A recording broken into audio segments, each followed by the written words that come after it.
Assalamualaikum warahmatullahi wabarakatuh. Saya akan menjelaskan mengapa banyaknya manusia yang melanggar hukum, melanggar norma maupun melanggar agama. Yang pertama, adanya ketidaktahuan.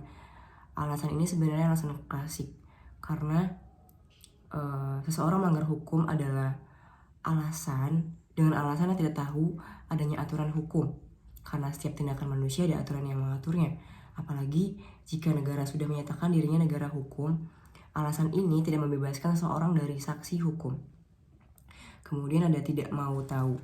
Banyak orang tahu aturan hukum ketika melakukan suatu tindakan atau perbuatan, tetapi aturan itu dilanggar dan diabaikan. Biasanya orang seperti ini merasa hukum telah menjadi penghambat bagi pencapaian keinginannya.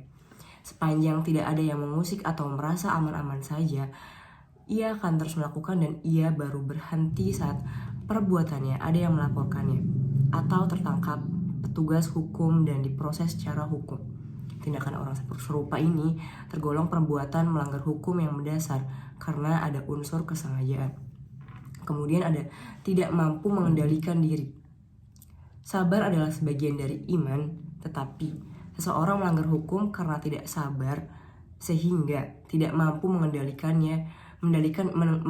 dirinya dan emosinya yang meledak. Biasanya perbuatan melanggar hukum pada orang seperti ini, orangnya tidak berpikir panjang dan tidak memikirkan akibat hukum dari perbuatannya atau tindakannya.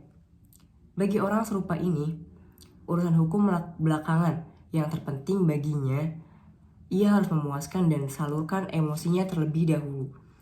Kemudian ada niat jahat.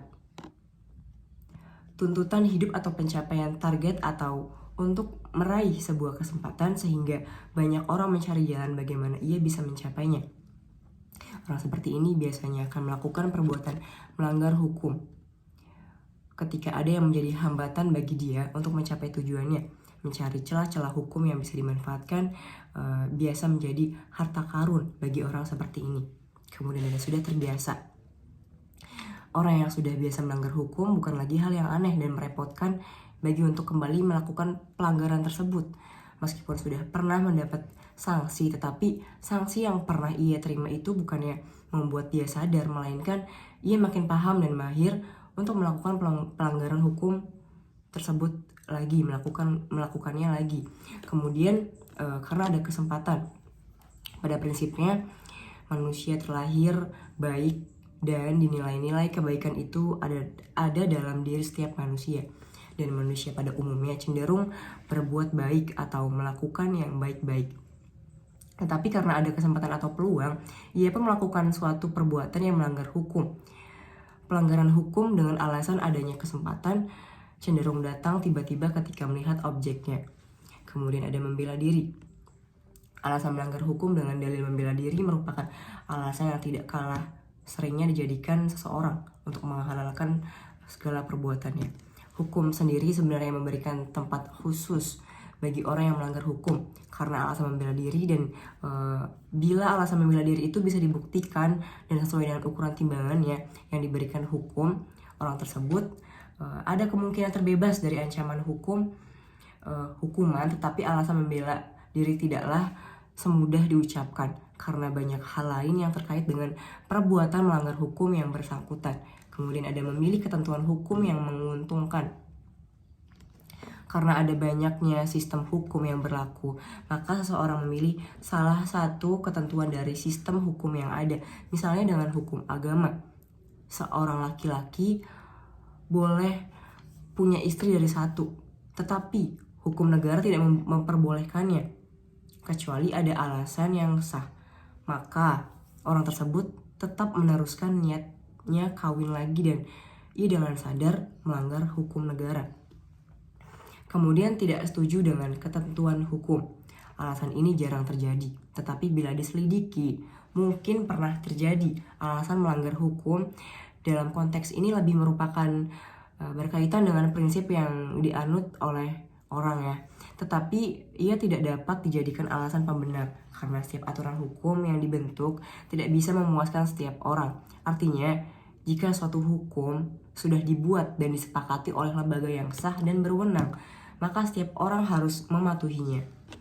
Kemudian ada tergoda. Tidak sedikit orang yang melakukan perbuatan pelanggaran hukum karena tergoda akan sesuatu yang menguntungkan pada dirinya sendiri. Padahal hal itu tahu betul perbuatan yang akan dilakukannya melanggar hukum.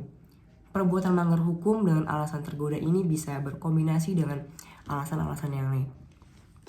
Kemudian ada merasa selalu benar. Tidak jarang juga orang yang melanggar hukum karena merasa dirinya yang paling dan ia menganggap dirinya mengerti benar dengan hukum. Orang ini seringkali mengabaikan nasihat orang lain dan selalu mencarikan alasan-alasan bagi pembenaran perbuatannya sendiri. Meskipun kepadanya telah ditunjukkan ada aturan lain dari aturan-aturan hukum yang dipahaminya. Kemudian seringkali nih yang terakhir punya backingan, kecenderungan untung melakukan perbuatan melanggar hukum dan biasanya dilakukan dengan sadar atau orang itu tidak berpikir panjang mengenai akibat dari perbuatannya. Ketika orang itu mempunyai backingan atau yang akan diandalkan untuk menyelamatkan dari proses hukum tersebut. Kemudian cara untuk mengatasi manusia untuk kembali kepada hakikat manusia tersebut. Kita sebagai manusia yang diciptakan Allah yang paling sempurna di antara makhluk ciptaan Allah yang lainnya, harusnya dapat menggunakan akalnya. Dengan akal kita bisa mempertimbangkan mana perbuatan yang baik, mana perbuatan yang buruk. Dengan akal kita juga dapat memastikan diri kita sendiri tidak akan melakukan perbuatan yang merugikan diri atau orang lain, serta dengan akal pun kita bisa bertindak selayaknya seperti manusia. Sekian, terima kasih. Wassalamualaikum warahmatullahi wabarakatuh.